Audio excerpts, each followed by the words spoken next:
મંદિરના લોકાર્પણની ઘડીઓ હવે ગણાઈ રહી છે ત્યારે 22 જાન્યુઆરીના રોજ રામ મંદિરનું ભવ્ય લોકાર્પણ થવા જઈ રહ્યું છે ત્યારે અમદાવાદથી રામ મંદિરના નિર્માણમાં 40 ફૂટનો ધ્વજદંડ અને સાથે અન્ય નાના ધ્વજદંડો તથા મંદિરમાં જરૂરી અને એસેસરીઝ પણ ટેરર દ્વારા રવાના કરાઈ છે ત્યારે અમદાવાદના એસજી હાઈવે પર જાણે જશ્નનો માહોલ જોવા મળ્યો હતો ત્યારે લોકોએ જય શ્રી રામના નારા પણ લગાવ્યા હતા।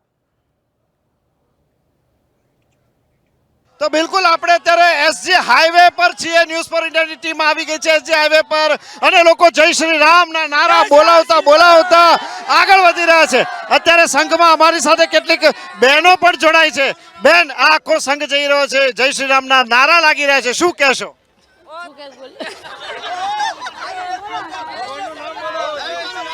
बहुत अच्छा लग रहा है हम सबको नारा लगाते हुए जय श्री राम जय। બિલકુલ જય શ્રી રામના નારા સૌ લગાવી રહ્યા છે। જય શ્રી રામ।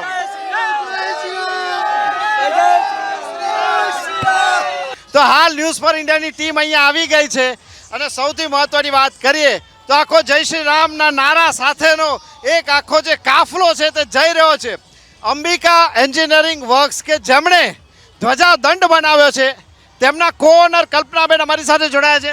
કલ્પનાબેન, સંઘ જઈ રહ્યો છે, કેવું લાગી રહ્યું છે? અરે બહુ જ ખુશી થઈ રહી છે। આવું તો અમે કદી કલ્પનામાં પણ નહોતું વિચાર્યું કે આટલું બધું અમને લાભ મળશે।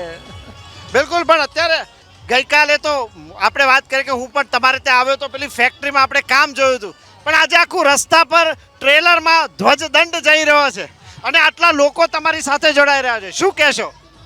બસ આ એક ચમત્કાર કહેવાય રામ ભગવાનનો અને આ બધું શ્રેય આપણા મોદી સરને જાય છે કે એમને રામ મંદિર બનાવવામાં મદદ કરી અને બન્યું આટલા વર્ષો પછી અને એના કારણે આપણને આ લાભ મળ્યો છે એ આપણે ના ભૂલી શકીએ।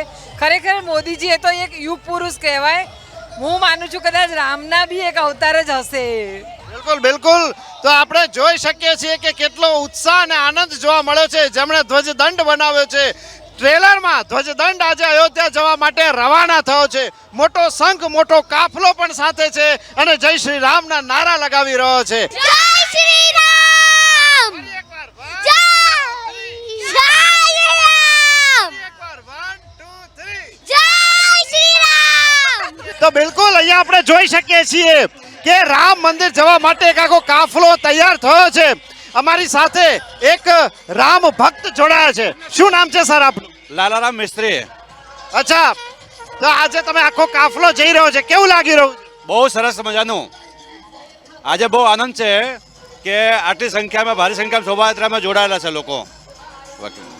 બિલકુલ બિલકુલ, તો આપણે જોઈ શકીએ છીએ કે ભક્તો આનંદ અને ઉત્સાહમાં જોવા મળી રહ્યા છે। તો આપણે અહીંયા જોઈ શકીએ છીએ કે ભક્તોમાં કેટલો બધો આનંદ અને ઉત્સાહ જોવા મળી રહ્યો છે આપણને। હાલ તો જે આખી પાછળ ટ્રક છે, જે ટ્રેલર છે તે પણ આપણને દેખાઈ રહ્યું છે કે તેમાં લોકો જે છે તે હાલ આવી રહ્યા છે।